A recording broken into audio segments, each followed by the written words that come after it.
Hi, I'm Brian, and this is the Ontario Provincial Honor Band Tuba edition, and we're going to start with the scales. So if you just flip that page, we're going to be starting with the B-flat chromatic at the very top of the page.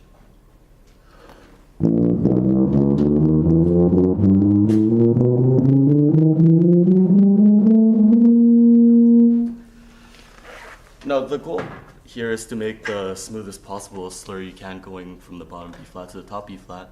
And one of the tricks I use actually is to first take your mouthpiece, make sure it's clean, and then just, buzz the lowest note. And slowly make your way up to the top, making sure it's fairly even.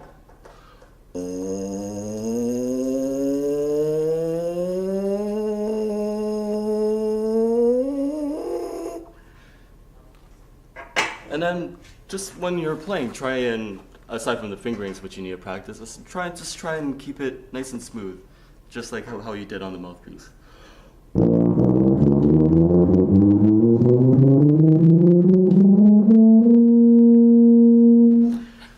You'll find if you need to cheat a little that you might push onto the mouthpiece. Try and resist that. If you have to, it's fine, because eventually you'll get used to your embouchure and you'll be able to play that without having to cheat. But for now, if you have to push your mouth against the mouthpiece to create a little more pressure, that's cool. Next, we're going to move on to F chromatic. It's going to start at a pretty lower note, so just make sure before you tape yourself playing it that you practice playing that low first.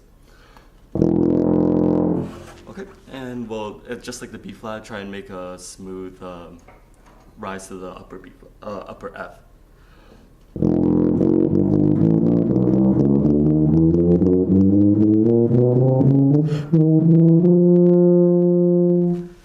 And if you need to, go a little faster, not like what I just did, and just try and play it all in one breath. I'm going to try that again.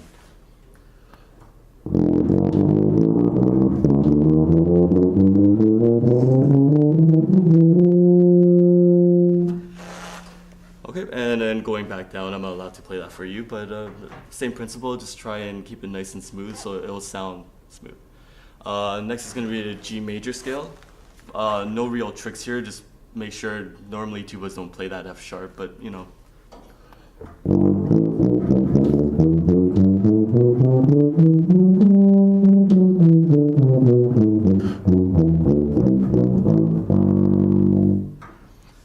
And G major arpeggio.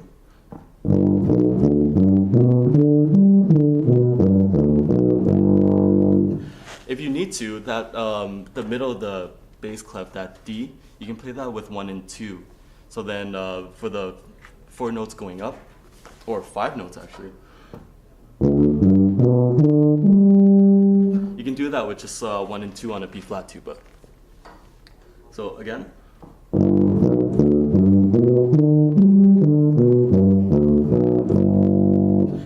This way you can focus on your everything else aside from your fingers, except for, that B natural. Next we're going to play the A flat major scale.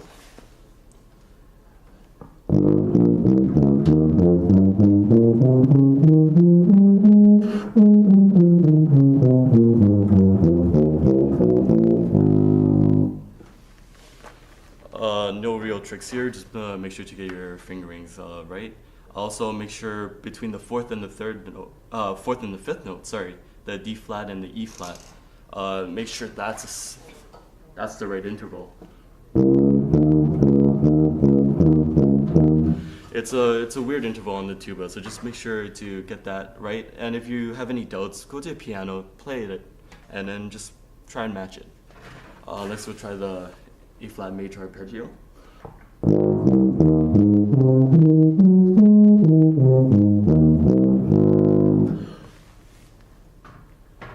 And again, no real tricks to that. Just make sure to practice it. Again, it's pretty straightforward with the same fingering on every note except the second note, just like the G major arpeggio. Hi, this is the Ontario Provincial Honor Band edition, and this is Etude set number 2. And we're going to start by looking at Etude number 1 right here, and let's take a look. So right off the bat, you'll notice that the time signature is in 6/8. Could you do that again? I don't know, we didn't hear what you said, but we think you may it said number B, and it says Etude set B. Oh, I said number 2. Sorry, it's set B. Yeah, set B. Oh, gotcha. Okay, Set B. that's it. Cool. Yeah. Okay.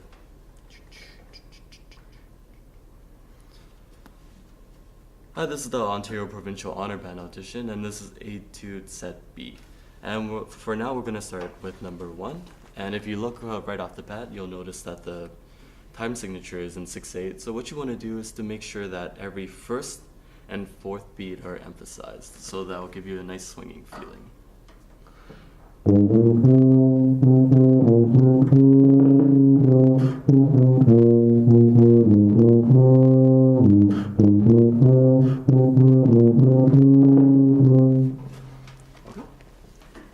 And the first thing we're going to look at is going to be the decrescendo in bar 8, which I was just about to get to.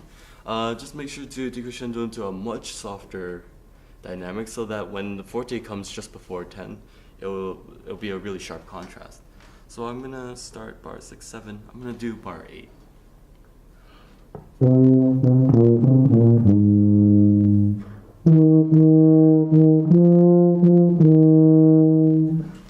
And don't hold back on the forte, just soar, take the line. You'll need the air because it's fairly high anyway. And just play it and enjoy it. Let's see. Next is going to be, you'll have a tendency when you play this. And I'll give an example with, let's see, 5, 6, 5, 4, 3. Let's take a look at bar 3. I'm going to start from the beginning, and then I'll stop at where I want to stop.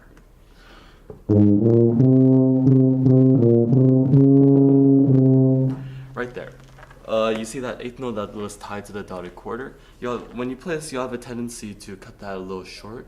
Make sure to play that with the full value, maybe a slightly hair longer if you need to make that note speak, because it is a very important note. Again. Oops, have a little water in here.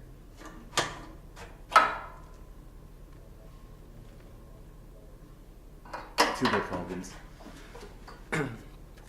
So I'm gonna try that again, this time without the water.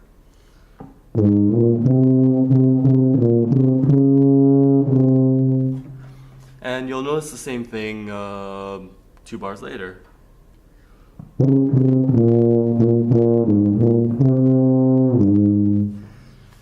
And then again in the 2 bars later.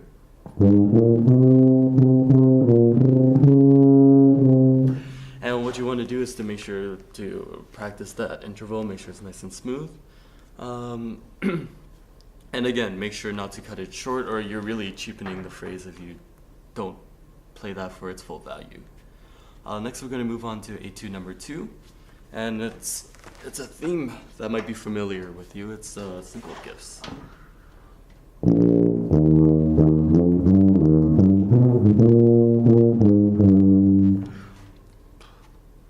Now, one thing to note is that if you look at dynamics, it starts off forte and then it goes down to piano. So what you want to do is to make a nice little contrast. Start really strong.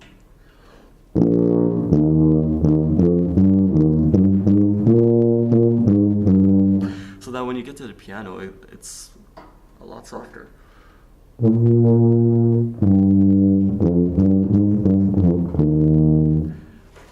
And that way you don't have to try as hard when you get to the piano to keep it nice and soft. Next, we're going to look at bar 5 and bar 7. The first 2 notes in both bars, you'll notice for bar 5, you're going from an F to a G. So open to 1 and 2 on a B flat tuba. And in bar 7, you're going from a G to an F, 1 and 2 to an open. For this, it's slightly more difficult because you're pushing 2 keys down to slur that. What I would recommend is an alternate fingering for the G 1 and 2. If instead you could play G with just 3. And I'll show you an example right here, bar 5.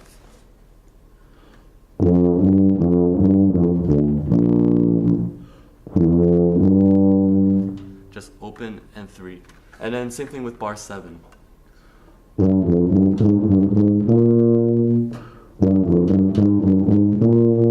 If you find it easier in that bar for the second triplet to play 1 3 1 3 open instead of 1 1 2 1 open, then by all means go ahead. But it should be fairly easy with just the traditional fingering. One thing to note is that if you do use the third key, that it tends to be a little flat on the B flat tuba, not so on the C. But on a B flat tuba, you want to push it up just slightly.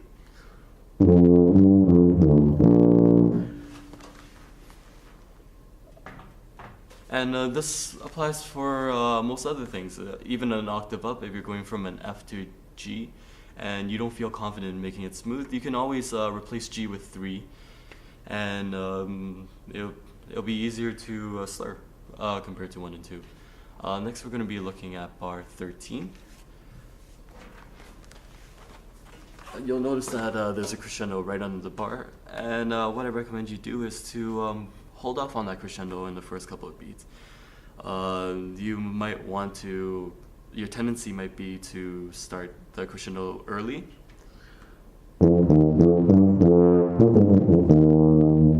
What I would recommend is to hold off on it to make it slightly more effective and really crescendo on the last beat on those 16th notes.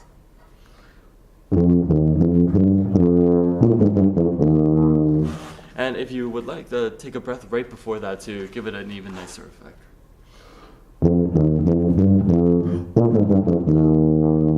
And make sure to land onto that E flat in tune.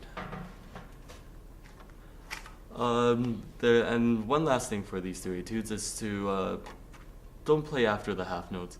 If you look at bar 10 and bar 14, you'll notice that the rhythm's the same. It's a half note, a dotted quarter, and then an eighth. You might feel like you want to cut short the half note, but don't, because it is the first bar of the phrase, and because it's part of the musical line that you hold it for its full value. So let's look at bar 10 first.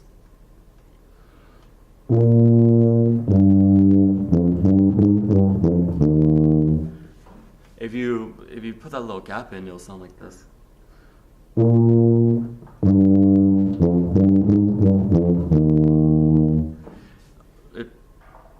If you were just sing this with the lyrics, or if just by yourself singing la la la la, it just wouldn't make sense to put that little breath in there, because if, say I'm talking like this, if I was stopping randomly in the middle of the phrase, it would sound weird, wouldn't it?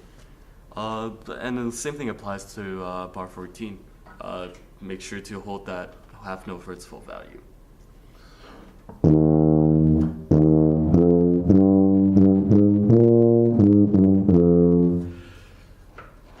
And that was detached, and this is going to be full length.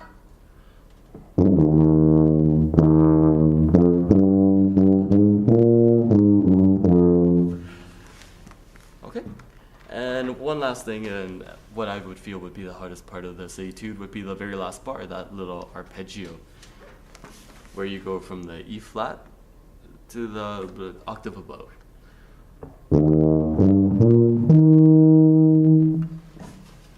Just to make sure to practice that. I know the E flat arpeggio wasn't part of your audition, but it's good to know anyway, and I would say it's easier than any of the other things you have to do. Last note. Next we're going to look at Etude C, and I, to be honest, I actually don't know where this is from. But we're just going to play the opening line just so you get a feel of it.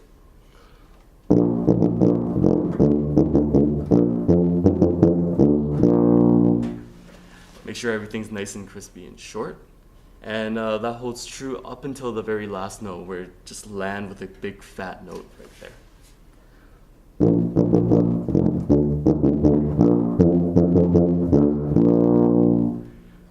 Okay. Next we're going to look at bar 7. You'll see in the second beat there's that little slur right there. And what might be easier for you right now is to, instead of using 1 and 2 for the D in that slur, go from C, 1 and 3, to just 3 for the D. So, ba-da, ba-da. Let me just write this word. So replace that D 1 and 2 for 3, and you'll find that instead of having to switch fingers, you can just lift your first finger and you'll be playing the second note. Da da da da. And that might be able to make it slightly smoother for you. But again, make sure it's going to tend to be slightly flat, so just push it up a little. Okay. Next, we're going to look at bar 14. You'll notice that there's no staccatos here, so just make sure to play it slightly longer, less detached. And then second last bar, take note that the rest there is going to be a 16th rest and not an 8th rest. So make sure you don't take as much time as the others.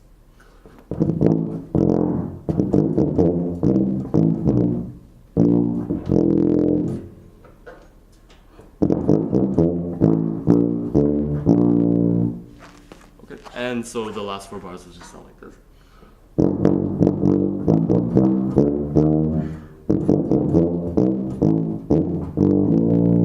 Oops. Let me just try that again.